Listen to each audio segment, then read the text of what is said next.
Afia and Sit Urua Enko. A village besieged, the mists clung to Afia and Sit Urua Enko, a village nestled deep within the heart of Akwa Ibom. But the familiar embrace of the morning dew held a secret, a creeping dread that had taken root in the souls of its inhabitants. It began subtly, whispers in the marketplace, shadows that danced too long in the twilight, and the unsettling feeling of being watched. The source of this unease was Afia Unam, a name that had become synonymous with fear.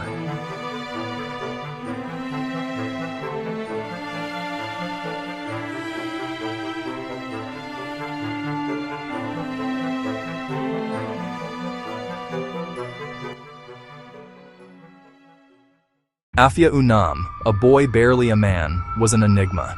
He was born of the village, yet he moved with a chilling detachment, his eyes holding a depth that seemed to swallow light.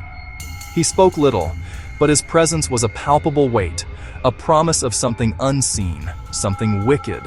No one knew where he went or what he did, but the whispers spoke of clandestine meetings, of hushed pronouncements under the veil of darkness, and the acquisition of strange, unsettling tools. He was a terrorist, though not in the way the world understood the word. He didn't wield bombs or guns. His weapons were more insidious, a manipulation of the ancient ways, a corruption of the spirit. He whispered promises of power, of dominion over the land to the young and the vulnerable. He spoke of a forgotten God, a being of shadow and hunger, and offered them a path to its favor. The community, initially resistant, began to fracture. Some, seduced by Afia Unam's promises, drifted into his orbit. Others, gripped by fear, remained silent, their eyes darting, their hearts pounding with each passing day. The elders, keepers of the village's traditions, saw the encroaching darkness and understood the danger. They knew the price of silence, the cost of inaction.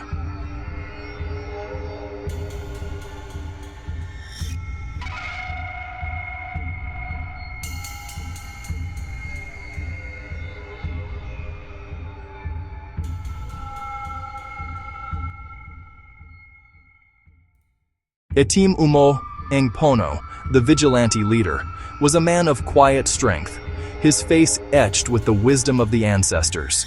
He had seen the shadows gather, felt the cold grip of Afia Unam's influence. He knew that the fate of Afia Nsit Urua Enko rested on his shoulders. He began to observe, to track Afia Unam's movements, to gather the threads of his insidious web. Days turned into weeks, and the tension in the village grew unbearable. The market was sparsely populated, the laughter of children replaced by hushed conversations. The air itself felt heavy, thick with anticipation. Etim Umo Nangpono, with a handful of trusted men, planned his move. They knew they were facing not just a boy, but a force of darkness, a corruption that had taken root in the heart of their home.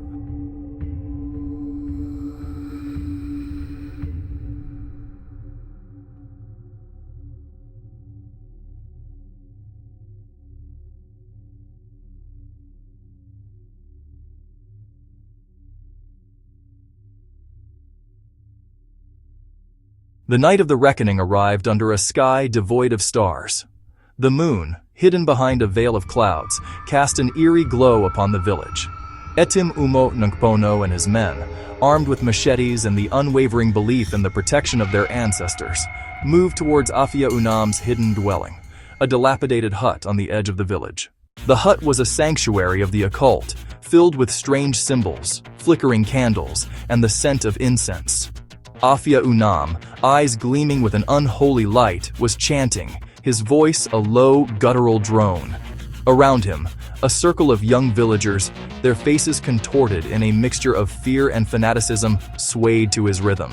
Etim Umoengpono, without hesitation, burst into the hut. The ensuing confrontation was swift and brutal. The vigilantes, fueled by their love for their community, fought with the ferocity of lions protecting their pride. The young villagers, caught in Afia Unam's spell, offered little resistance. Afia Unam, however, was different. He fought with a preternatural strength, his movements fluid, his eyes burning with an unearthly fire. But Etim Umo Nkpono, guided by the spirits of his ancestors, was prepared. He dodged Afia Unam's attacks, his machete flashing in the dim light. Finally, with a swift, decisive move, he disarmed the boy. Afia Unam, stripped of his power, was reduced to a terrified child. The unholy light in his eyes flickered and died. He was apprehended, his reign of terror brought to an end.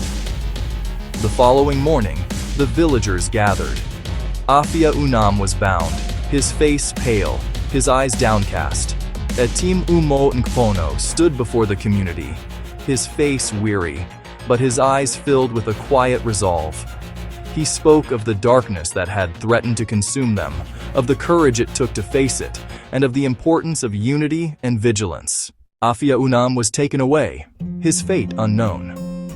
The whispers of his name slowly faded, replaced by the sounds of life returning to Afia Nsit Urua Nko. The marketplace buzzed with activity. The children's laughter echoed through the streets, and the elders once again watched over their village, their hearts filled with a renewed sense of hope. The shadow had passed, but the memory of Afia Unam, the terrorist, would forever be etched in the annals of Afia Nsit Urua Nko. This content is the intellectual property of Mfoniso Rufus. We appreciate your support and invite you to like our videos and enable notifications to stay updated on our latest content. If you'd like to stay connected, please consider subscribing to our channel. Thank you for your understanding and support.